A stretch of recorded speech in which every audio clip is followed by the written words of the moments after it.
always from the heart of the city, and now on demand 24/7 on the CHFI website.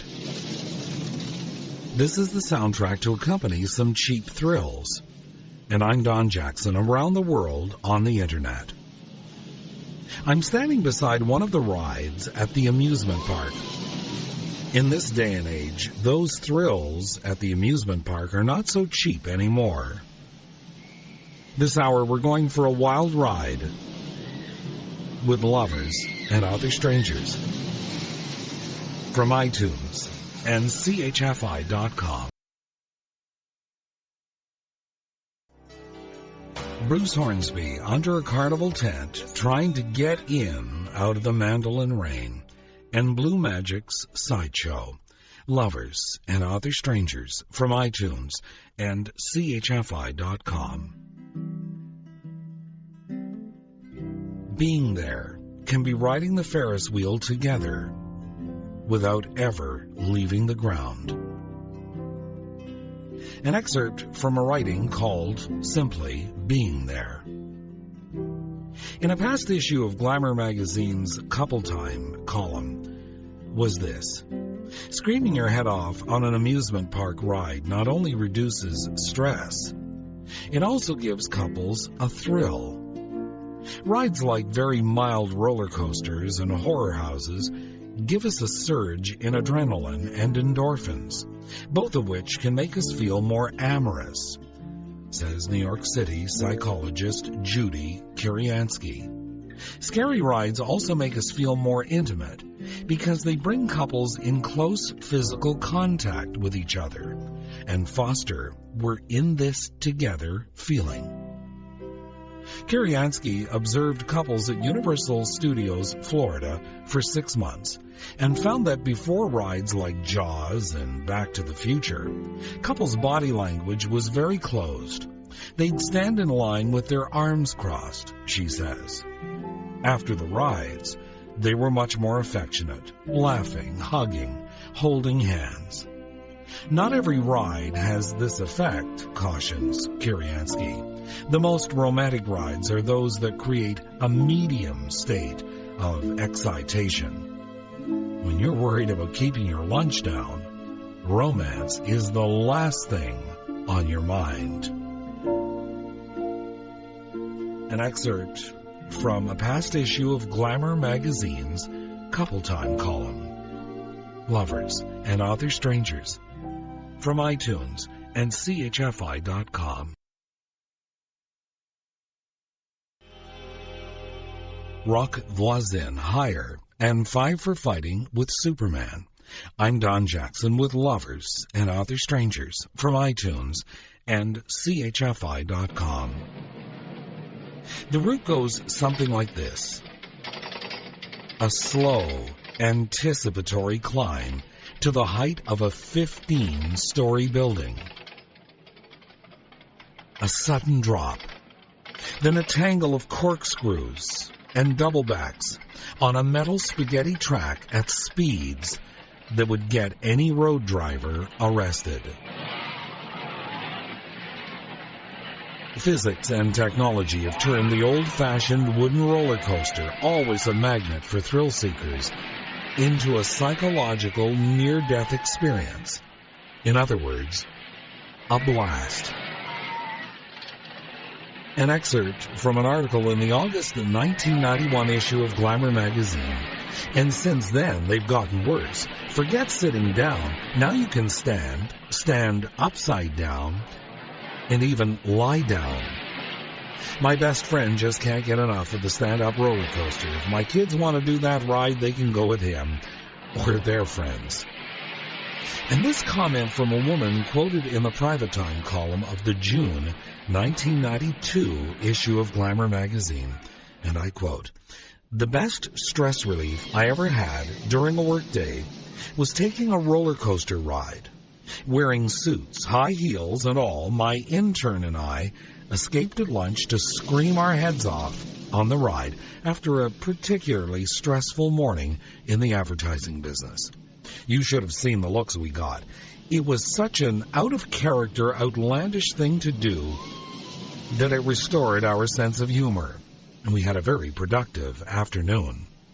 We still laugh about it to this day, but it worked. Lovers and Other Strangers from iTunes and CHFI.com. The Roller Coaster of Life. Miley Cyrus with The Climb. Sheryl Crow with All I Want to Do, and Natasha Bedingfield and A Pocketful of Sunshine. And Lovers and Other Strangers from iTunes and CHFI.com. Today, your children's birthday parties are getting a carnival-like atmosphere with jumping castles and the like, just a phone call away. In the distant past, you could literally arrange to have a carnival at your garden party for the right price. This is an excerpt from The Great Gatsby by F. Scott Fitzgerald.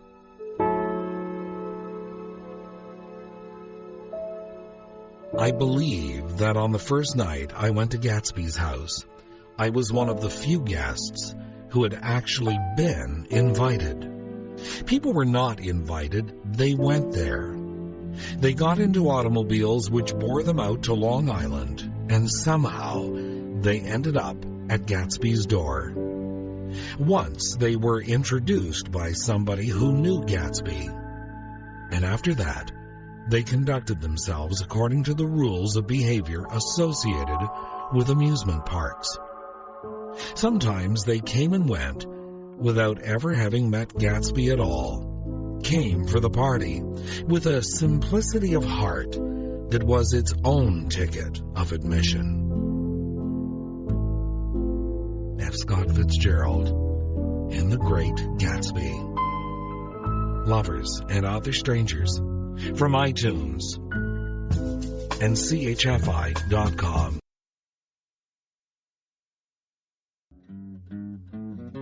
Rick Nelson at a garden party, not unlike one held by The Great Gatsby, I think. And Randy Crawford and Give Me the Night. Lovers and Other Strangers from iTunes and CHFI.com. I'm Don Jackson. Even in winter, an amusement park is a place of adventure. This is what one woman discovered about an out-of-season amusement park. It was featured in the December 1990 issue of Glamour's Private Time column. And again I quote, "Last February, I rented the Purple Rose of Cairo," says Lynn. "There's a great scene where Jeff Daniels and Mia Farrow hide in an abandoned amusement park. I was so inspired, I took the subway out to Coney Island and walked around looking at the roller coaster, the boardwalk, the funhouse. It was freezing, and everything was closed. But there was something really beautiful and immensely soothing about seeing a place that's usually bustling, perfectly calm." Unquote. You can get that same feeling after the carnival or the amusement park closes down for the night. Lovers and Other Strangers from iTunes and CHFI.com. Chicago, Just You and Me, and Norah Jones, and Don't Know Why. Lovers and Other Strangers from iTunes and CHFI.com. I'm Don Jackson.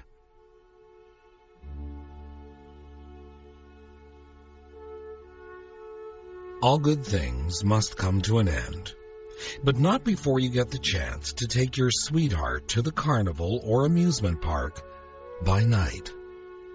There's something extra special about this place after the sun goes down. All those garish neon lights, the calliope, the music, the carnival barkers' voices, the screams, all sound and look different after nightfall. And of course, to be on the rides in almost pitch darkness can be very romantic as well. But eventually the carnies will hustle you off the grounds, and you'll go home having made some very special memories. One last thought. this hour. It's an excerpt from The Beautiful and the Damned by F. Scott Fitzgerald and published in 1922 by Charles Scribner's Sons. Fitzgerald wrote, "After she had walked with Muriel to the door, Gloria came back into the room, turned out the lamp, and, leaning her elbows on the windowsill, looked out at Palisades Park, where the brilliant, revolving circle of the Ferris wheel was like a trembling mirror catching the yellow reflection of the moon." The street was quiet now. The children had gone in. She looked at her watch. It was 8 o'clock. She had been pleased for a part of the day. F. Scott Fitzgerald. The sight of a Ferris wheel, a carousel, candy apples, and candy floss can make us yearn for a time when the carnival or an amusement place was really magical. Lovers and Other Strangers from iTunes and CHFI.com.